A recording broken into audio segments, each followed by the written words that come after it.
So we didn't have a session last week, and before that was a question of what is vipassana. So that's why I thought that I will give you an overview, the Buddhist concept of the meditation.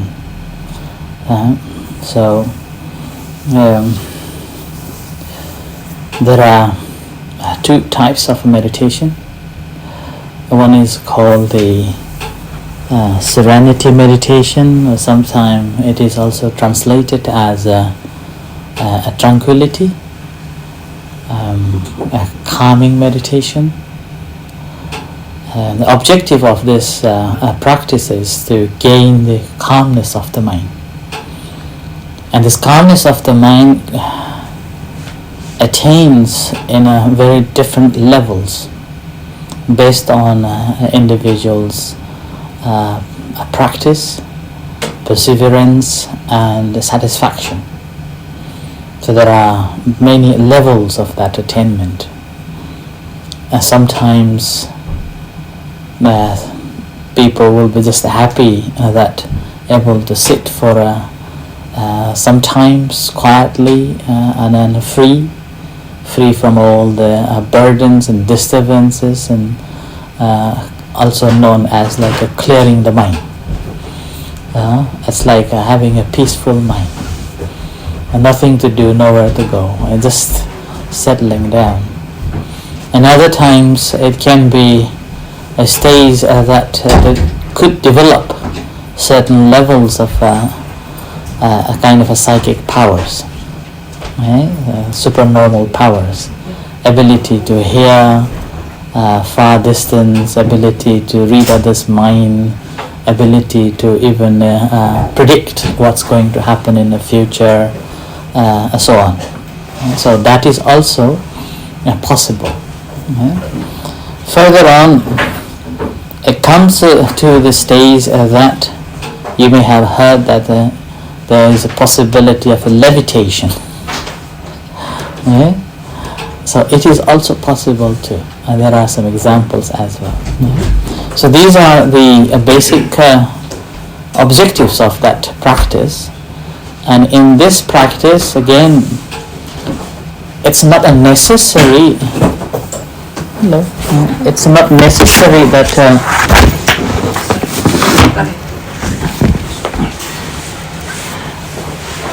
which object of a meditation we should adopt. So you can have any objects, regardless of what. So that's why this practice is also practiced in every spirituality, in every religion. It's been a long time in the history of the human civilization. Ever since think of what happens after death, or the thought of having somebody that we cannot see controlling or ordering and putting us into the order, something like that. And also sometimes it is also known as the way to gain the inner trance. So this is also possible, that as well. And here, the object of a practice of a meditation can be anything. Anything. You can just recite the names of any names, or you can just pick up the color, or you can just make up yourself like that. But in the commentaries, sub-commentaries, it's categorized into 40 different categories.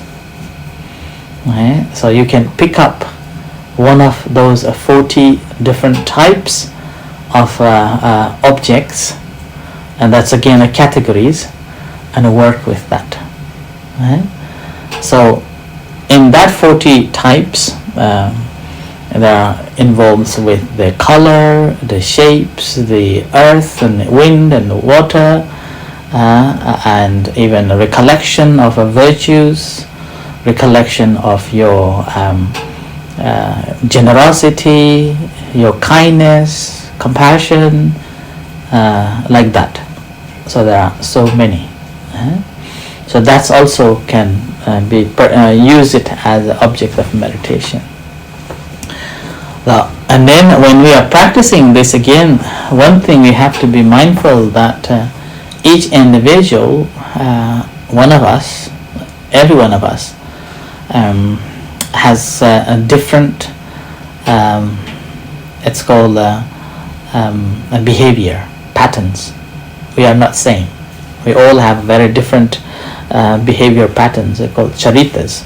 And based on that, there are 6 different types of mentalities that we have, mental behaviors. And based on that, again, we have to choose which object we should practice on, so that we can get a quicker concentration, and then quicker going into the calmness of the mind. So ability to attain that peace within our mind, and that peace is basically having no distraction. So it's based on that. But among that, one practice that is advised and could practice by any temperaments, that is the breathing meditation. So breathing meditation can apply to anybody. Anyone can practice, regardless of what temperament you have, regardless of what type of a mental behavior you have. Okay? So that's why breathing meditation has become one of the very famous meditation practice. Okay? So these are the objects of the meditation, and the objectives of this practice, as I said, it's attainment of the serenity. Okay? The second practice is the vipassana meditation, or also known as the insight meditation. And this is, again, it is claimed that this is only in Buddhism. Right? And this is about understanding the reality pertaining to itself. And so seeing things very differently, in a very distinctive way. And here, seeing things in a very distinctive way basically means that whatever things arises, that is subject to change. That is subject to change. And that subject to change, our inability to accept or understanding of that subject to change normally brings the suffering. So that's why we suffer from the day one when we're born. And that's already arose. And then there is a constant change beginning to happen. And with that change, we have this suffering. And that suffering we cannot avoid. So we have to face it. And this is, again, the practice of insight meditation, or this vipassana meditation, is helping us to understand that things that is impermanent, that always changing, since this is a suffering, and this actually is no substance. We cannot claim it as eternal existence. So that's called the non-self concept. That's one of the fundamental Buddhist teaching. If you are asked what is that, then that we call it is a 3 characteristics. So that's number 1 is anicca, so the impermanent. The second is dukkha, there is suffering, and the third is anatta. So that's a non-self. And the practice of insight meditation is again simply to understand that 3 characteristics. And the moment when we understand that 3 characteristics in its true nature, then it is known as the liberation. Right? So that's why the insight meditation or vipassana meditation, the objective of that is to realization of a nibbana, which is free from all defilements. It's not just being happy at the trance or the peaceful mind, but also, but it is the attainment of not getting reborn again. So that's called the state of unborn, unconditioned state. That's a nibbana. That is the ultimate goal in Buddhism. So that this attainment, again, we do not have to rely on anybody, and then it's up to us to understand, knowing by ourselves. And this is the thing that's very difficult to comprehend. Often we also have the question of why should I not reborn, or why should I practice not to be reborn, or not getting to be born, like that. And the reason behind it, that the cause of we need to be born again and again is that because we have a desire, and this desire, as long as there is this desire, we have to reborn, and regardless of whether we like it or not. And once we are reborn in this or whatever existence we are, then again we have to face with the same three characteristics again and again. Right? And in the practice of this insight meditation, either of these two, obviously you can practice individually either of this, but the first one, the samatha meditation or the serenity meditation or tranquility, you don't have to practice insight meditation. You can finish there, no problem, just attaining the calmness and going into the so-called absorptions, and then you just settle there and you're happy with that. And this is also sometimes known as like a reunion with something called eternal soul, or kind of like that. That also comes in that state. So, and one can be happy with that one. Whereas the insight or vipassana meditation, in order to practice that one, you have to have a base from the first one. Without that, you won't be able to develop furthermore. At least there is called a momentary concentration from the first level of the first serenity meditation. So at least you have to have the momentary concentration. So ability to remain on a certain object for some times, and have gained the skill to be able to stay with it and then also move on, like what is called a platform. So ability to stand on that platform and learn things. So that's why the second one, in the vipassana meditation, we have to have a certain level of this concentration, and only then we can develop that. However, there is another a practice that is introduced, and which is again even now scholars are still debating what does it mean by. So that actually was not introduced by the Buddha, and it appears only one place, and that's introduced by Venerable Ananda, who was the attendant of the Buddha, for many years, for 25 years. And he is the one who actually compiled most of the teachings after Buddha passed away. So after Buddha passed away, the monks, the 500 enlightened monks so-called, decided to compile the teachings, and then there was only one person who was walking or being with the Buddha like the shadow, was the Venerable Ananda. So he was invited to recite whatever he remembers, and then it was confirmed by 499 monks. And if there were any wrong, then it was wiped out, like that. So with that he was that knowledgeable monk. He introduced one specific way of practicing, that is called the investigative mind. It's investigating the teaching itself, right? So investigating in teaching itself.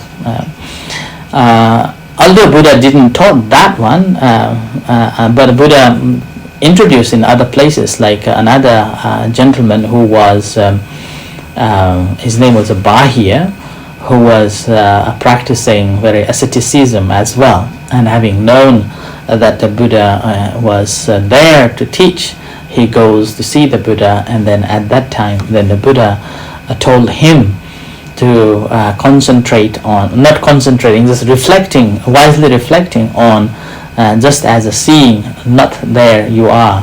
I think this is what I mentioned last session as well.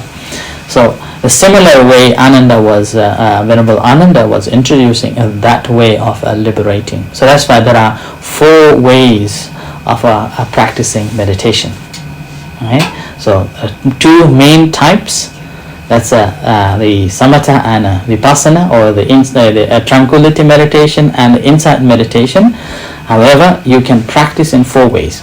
One, that is the first one. That's again in Buddhism. Okay. So the first, you practice the tranquility meditation to begin with, and then not stopping there after attaining the certain levels of the concentration, you excel from there. So improve from there to develop the vipassana meditation or the insight practice. And the second one is you practice the insight, not focusing on any particular object, but eventually it becomes that the serenity or the tranquility simply gradually develops. And this way is very hard one. And then this way can put people off as well, because you do not see the benefit quickly. Whereas the first one, people feel very joy and happy and getting something, or I am getting something, I am developing something, like that. So this is the second and the first one. The second one is a bit harder because you don't see the effect or the benefit of it. It takes quite a while to see the benefit of it, and a regular practice, and then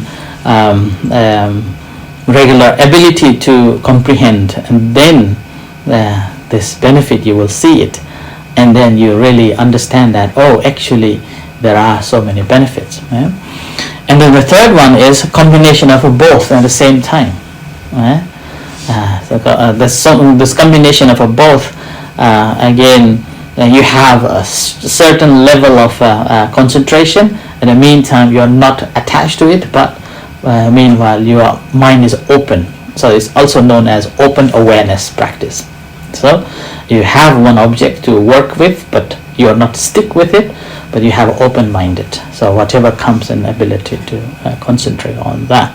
And the fourth one, obviously, that's wisely reflecting on the Dhammas.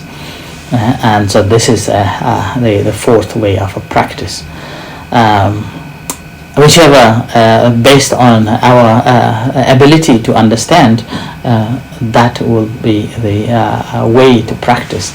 So rather than again confusing with which way I should practice, so better I would suggest to go with either the first one or the second one. Okay, so I offer this as a reflection for tonight's to practice meditation. Okay, so let's practice.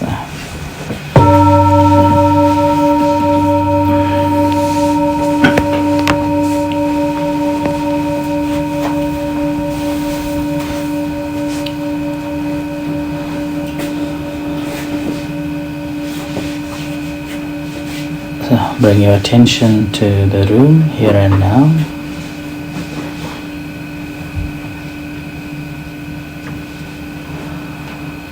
And leave your responsibilities aside. Acknowledge of yourself here and now.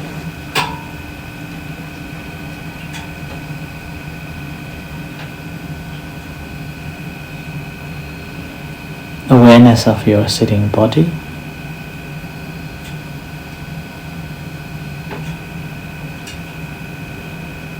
And you may take a few long deep breaths to feel the presenceness of yourself here.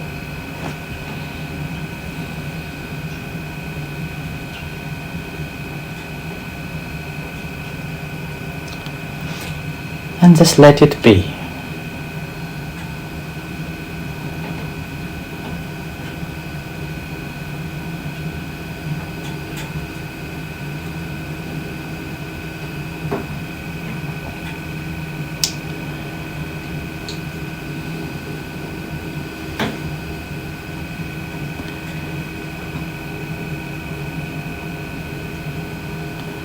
And since we've been practicing on the breathing meditations, I will invite you to focus on the breath and noticing the breath. incoming breath and outgoing breath.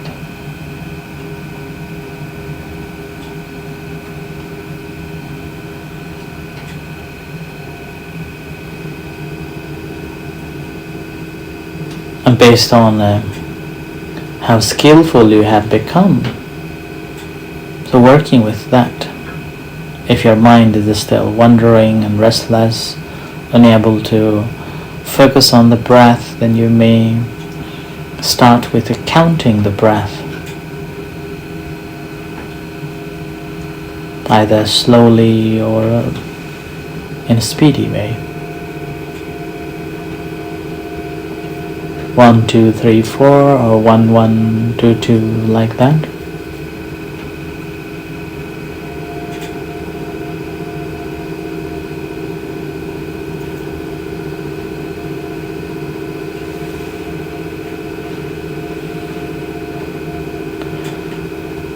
So intentionally you're paying attention to all the breath to gain the concentration.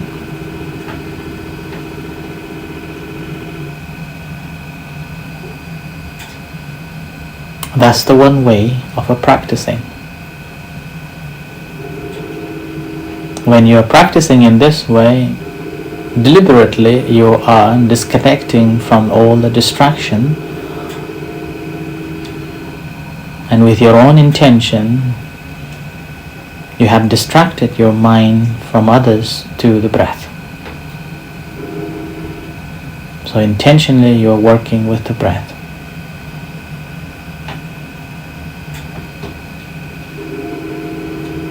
And a second way of a practice is, rather than putting your intention to divert your attention and be with the breath, allowing breath to appear and you're just standing and watching that breath. In a way, inviting breath to be existence, and you're aware.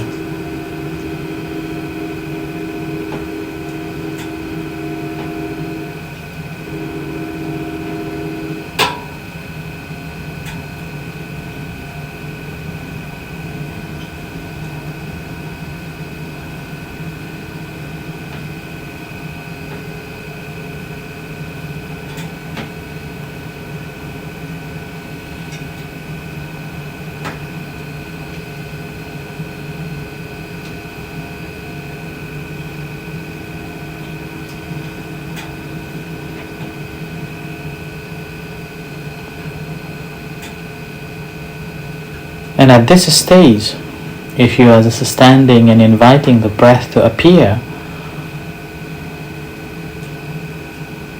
at this moment you may have recognized the core or the foundation. It's called the sign, a place that you settled yourself, and observing this breath coming in and going out, and recognizing a long breath or a short breath without interfering to make it longer or shorter.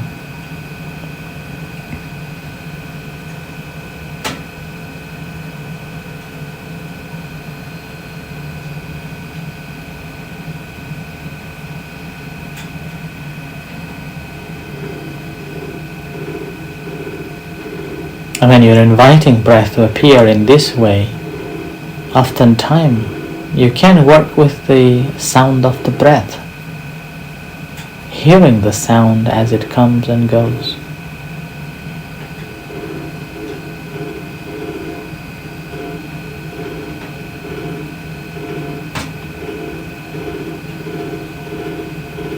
And not only working with the sound of the breath, you also can work with the feeling of the breath in that particular area of the focus attention. Let's say it's in your nose.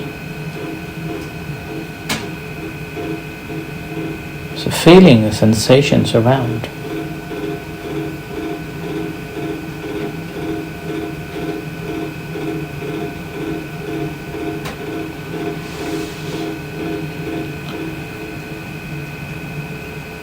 Now, if you've been practicing regularly or diligently,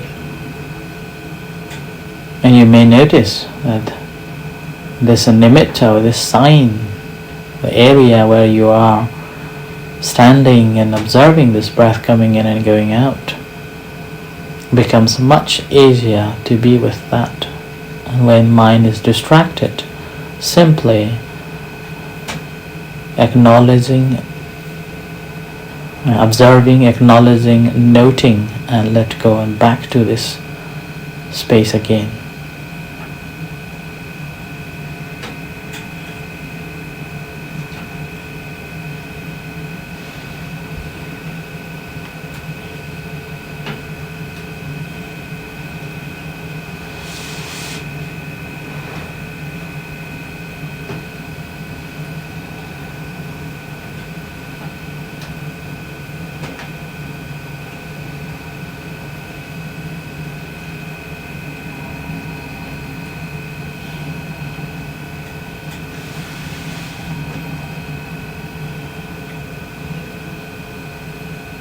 So continue practicing.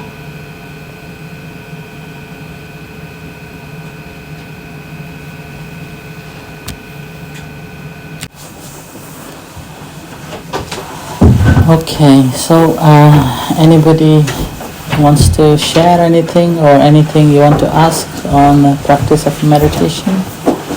Then you're welcome before we start doing this Anapanasati chanting. So the translation you can read. Basically, the first passage is about going into the woods and practicing, sitting down and practicing the breathing meditation. And the first four treatises, that is contemplating on the bodily contemplation. And that we have covered it previously. So although we have covered it, before moving into the next chapter, which is the 5 to 8, that is the section called the Vedananupasana, or the section is related to the feelings. So the first one is related to the body, and the second one is related to the feelings. So these four are about the feeling contemplation. So before going into that feeling, here we have to remember quite a few things in the fourth one, number 4 of the first one, or the last one of the fourth practice. Before I explain to that, I want to ask you a question so that I can explain where you are at, and how can I explain this number 6th one, sorry, number 5th one, and number 5 and number 6 actually it comes together. Okay, now when you're practicing your breathing meditation, where do you feel that breath? Where you concentrate the breath? So if you have to think, that means you need to practice. Nostrils. Beneath nose and chest. Here, outside. Sorry? Just on the nostrils. Nostrils. This area. And then when you are practicing, let's say now, so we have to pinpoint just the one place. That's called a nimitta, or the sign. So ability to establish your attention on one object now. So one specific place. That is, whether you open your eyes or whether you close your eyes, whether you're working or whether you're whatever you're doing. The moment when your mind is not working with certain activities, your mind is able to come back without forcing. Automatically you know that, okay, mind needs to come back here, rather than lost into other thoughts. Suppose you're doing something, and then after you finish that, or in between you're doing that, suddenly mind goes to think something else. So rather than going to think something else, your mind's supposed to be coming back to the breath first, which is called the nimitta, or the sign. Right? So that's why it's called a foundation. That's why this is, we are practicing through this Anapanasati. Now this is the time to familiarize now. Whereas before, the practice that I was teaching, straight away you have to familiarize the primary object. And now here you have to familiarize the primary object. And here the primary object is the sign, nimitta. So that's why I asked. If you haven't practiced properly or you haven't practiced regularly, then you're just wandering all around and you haven't developed that nimitta or that sign yet. And when you haven't developed that sign, then what happens that your mind is not settled yet. So as a result of that, you may not be able to experience some form of a joy and rapture. You're just struggling. You try to find out. You try to set up yourself. Try to gain the calmness. Try to gain the concentration, free from all other distractions. So you're just trying hard, but going nowhere. And as a result, you cannot feel the joy and rapture in the practice. That's simply because the mind hasn't established or hasn't adopted one sign yet. But once you have adopted or familiarized with this object, then the rest of other things begins now. So if you remember now I have to go back, to come back to this, the fifth one, the piti patisamvedi asasisami and pasasisami, which means he trains himself to breathe in sensitive to rapture and to breathe out sensitive to rapture. Right? So this one, before coming into that one. Right? So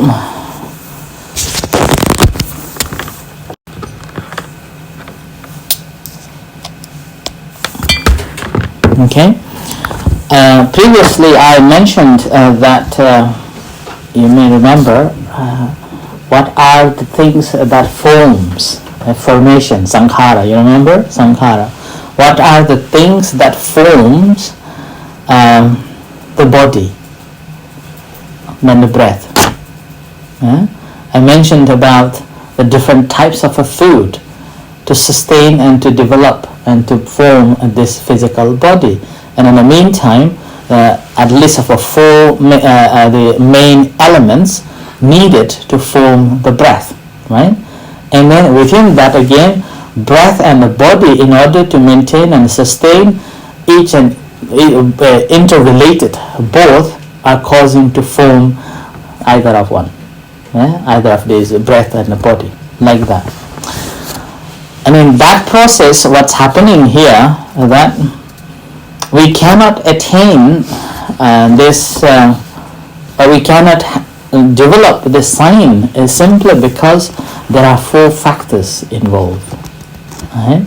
And that four factors, that's called hindrances. So you may have come across, right? So they're called nivaranas, hindrances. And that hindrances are, number one, who remember? Kama chanda, which means the sensual pleasure.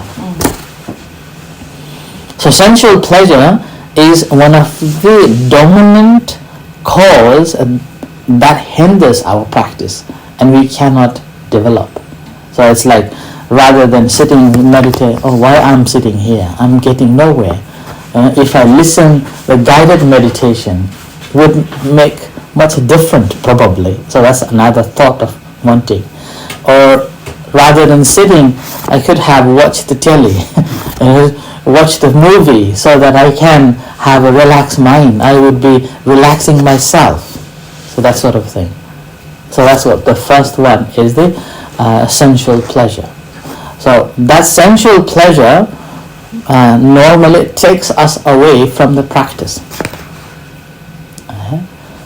and unable to focus on, unable to practice. And as a result of that, our mind is so disturbed, always going into, I haven't done this, I haven't done that, I should have done this, I should have done that. No, goes on. Right? So this hindrances, again, it's a very long story. If you are interested, I have made this on the video, and I have given a talk during the COVID-19 only on the hindrances on YouTube. It's available as well. You can go and listen that one too. So hindrances are the negative part of the progress in the practice of a meditation that hinders our progress. And the number one is essential pleasure. What is the number two? Uddhacca Kukkucca. Okay. What does it mean? English. Huh? Doubts and Sloth and torpor. Sloth and torpor. Sorry, Uddhacca Kukkucca. This is the. Huh? I think it's a doubt and. No, doubt is Vichikicca. Vichikicca. Oh, Uddhacca Kukkucca is the. What are they? Number one, Kamachanda. Number two? Is it something related to food? Vyapada. No. With their No, it's not. The food section we already discussed. That is the root that forms and sustains the body. Okay. This is for the mind now. We are talking. We are coming away from the this bodily form, and now we are going towards the mental state. Okay. So, and this, in order to understand this feeling, we have to understand these hindrances, because hindrances are the root that is making us to be happy or unhappy. Okay. So number one is Kamachanda, number two is a Vyapada, number three is Uddhacca Kukkucca, and number four, what is number four? Vichikicca is four. Tinamitta, okay? Restlessness and drowsiness. There's five, isn't it? There's five. So last one is the Vichikicca. Okay? So number one is essential pleasure. Number two is, what is the translation? Vyapada? Anger, hatred. Anger, yeah. Resentment. Okay? And then number three, Uddhacca Kukkucca, sloth and torpor. Okay? And number four, what is number four? Tinamitta is Sloth and torpor. slope and torpor. Yeah, Tinamitta is. Oh yes, yeah, sorry. Tinamitta is sloth and torpor, and Uddhacca Kukkucca is restlessness and drowsy, and then the last one is the Vichikicca. Okay? So these are the five hindrances that hinder. So what's the translation of the last one? Oh, there's doubt. Doubt. The third one also, I didn't understand. Third one. Yeah. Third one is Tinamitta. That means a sloth and torpor. What is that? Sloth means slow.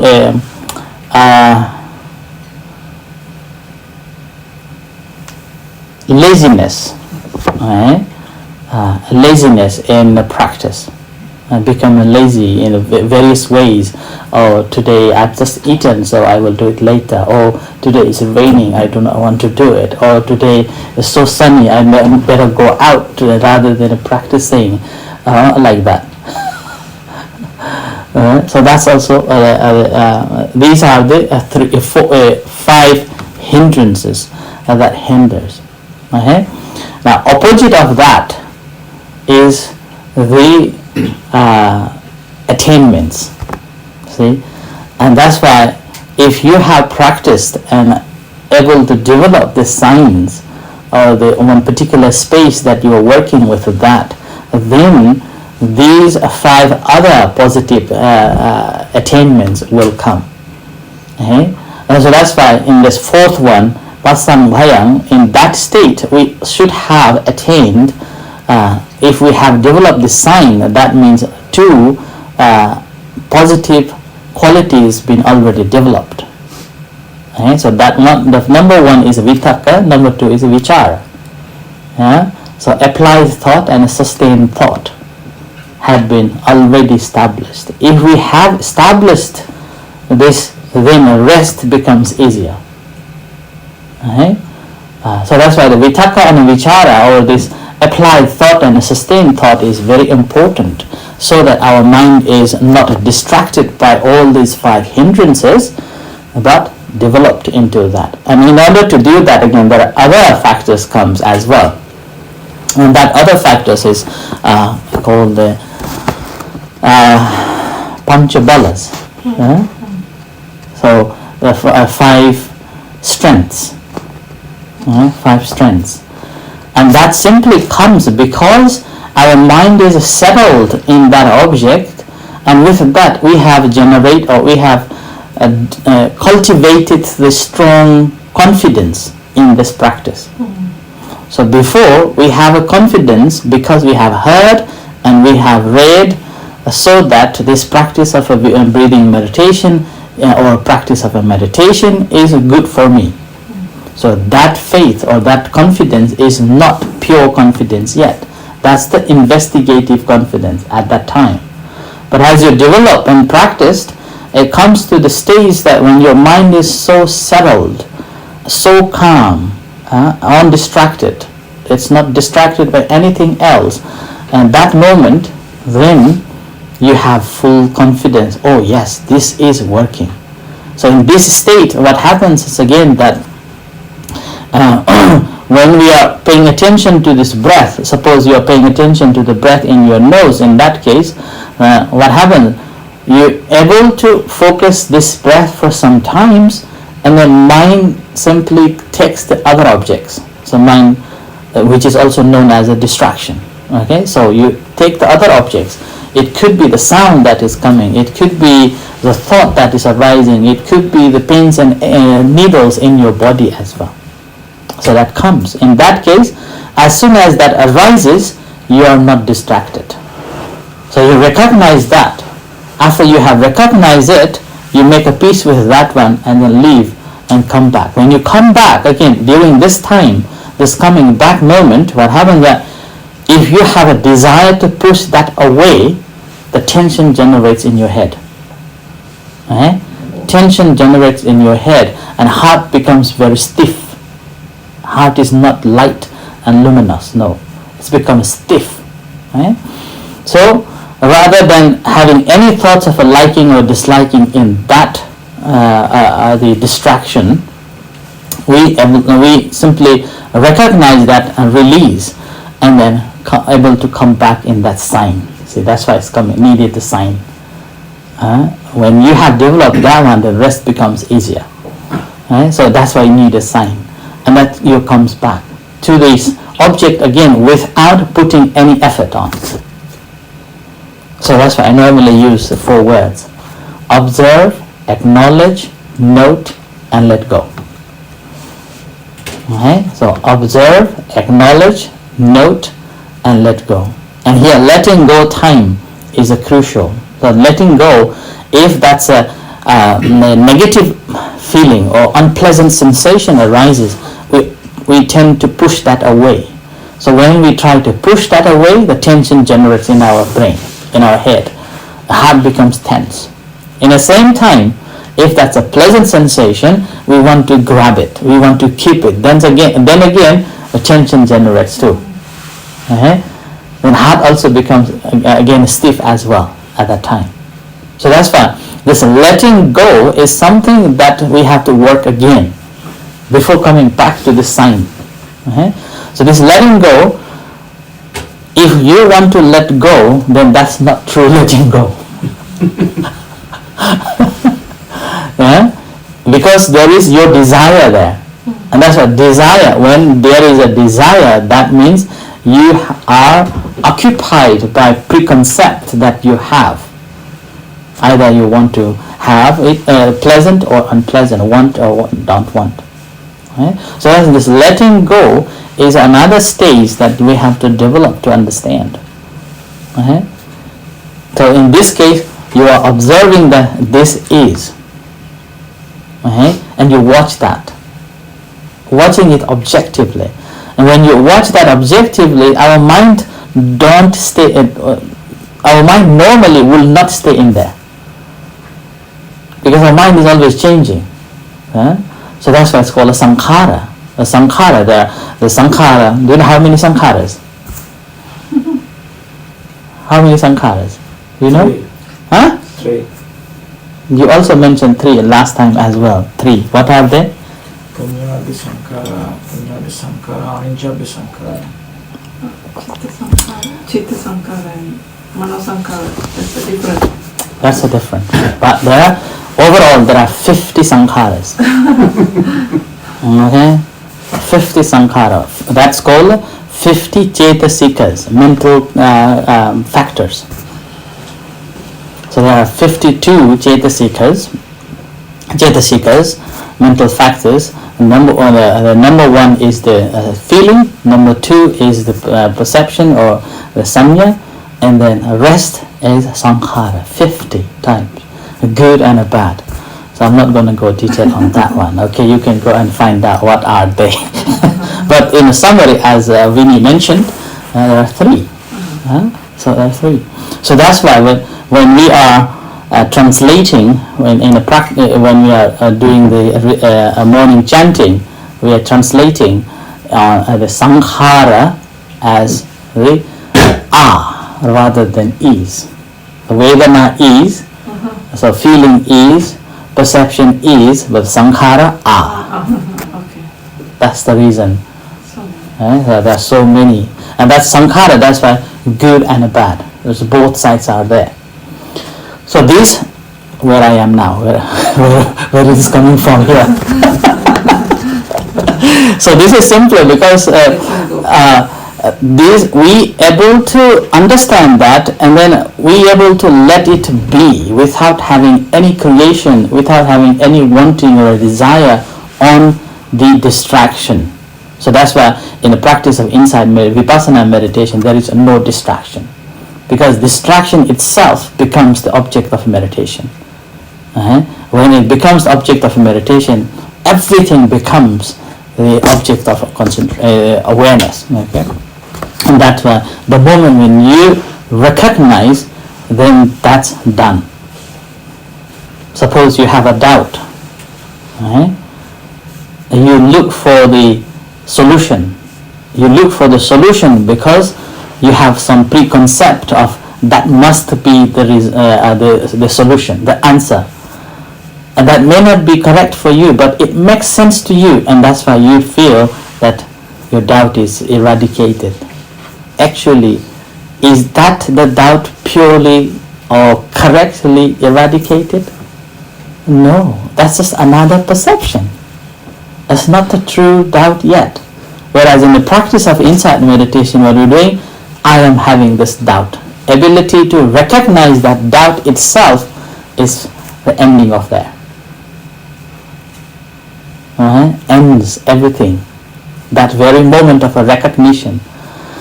And that inability to recognize that doubt, actually that's ignorance, is the cause of a desire that you want to know something. So you're looking for appetite, satisfy your desire, looking for solution, looking for knowledge. So that itself becomes not the true eradication of the doubt, but that's only in a certain level. But in the practice of vipassana meditation, once we recognize that doubt itself as I am having this doubt, that ends.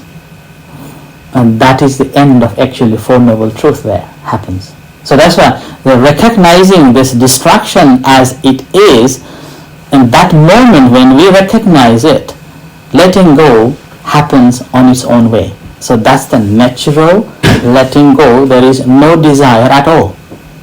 No desire to want and no desire to keep it.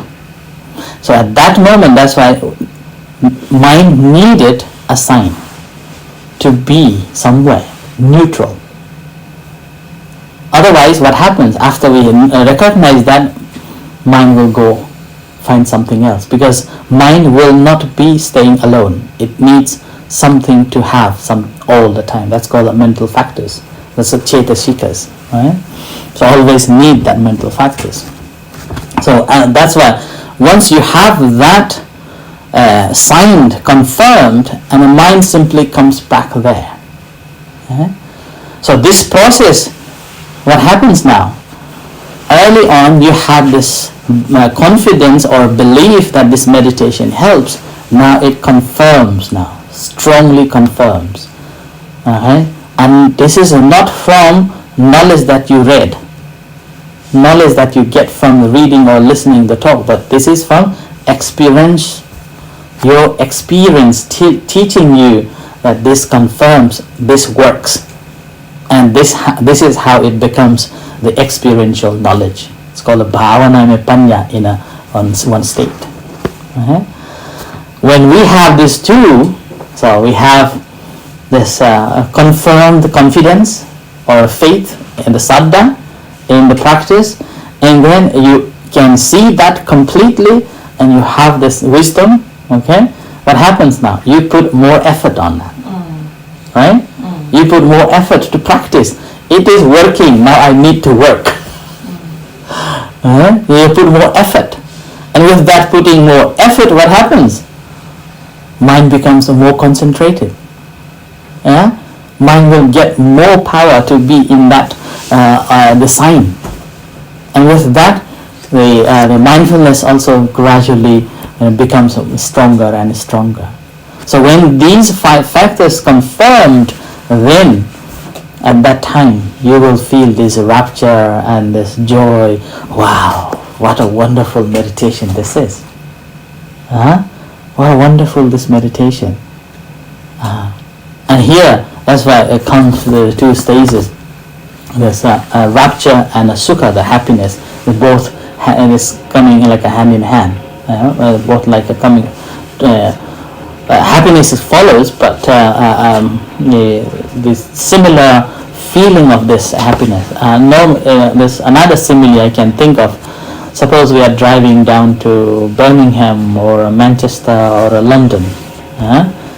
After you have driven for maybe 2 hours, you want to have a rest, and you look for the sign of a break, right?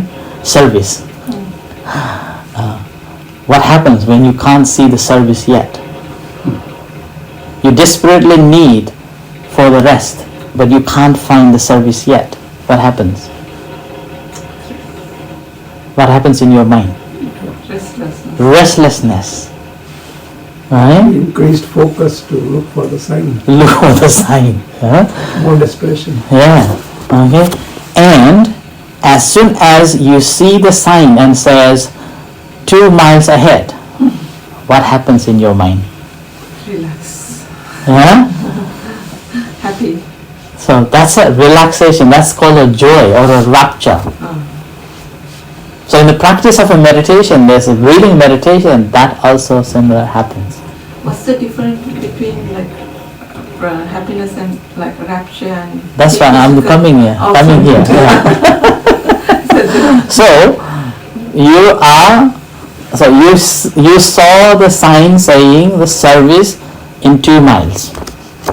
So you have this joy. In 2 miles away there is this service. Okay? So you have joy now. Doesn't matter how painful you're having. Let's suppose you needed a desperate toilet. Before you see this sign, it was so terribly difficult, hard to bear. But after you have seen this, what happens? You can bear. So you can laugh, you can talk, you can discuss other subjects. So that is the joy of a seeing, but that's not happiness yet. The moment when you arrived, service, you park the car, went into the toilet and you release, that is the happiness. Okay, so that is the happiness. So that's why this piti or this joy, there are different levels of a joy. Different levels of a joy. it's called Kudaka Piti, Parana Piti, Opantika Piti, Upenka Piti, and what else? There are 5 types of pitis. Okay? Kudaka Piti, which is like, which I think you may have experienced in your practice as well. Now, although you haven't developed the sign, because you've been practicing breathing meditation, at least sometimes you're practicing and you feel so light. So light and so joy. And then sometimes you feel like whole body becomes so wonderful. So that's called Kudaka Piti, which means a minor joy. Minor joy. That's the momentary. And then the second one is the momentary. Like that.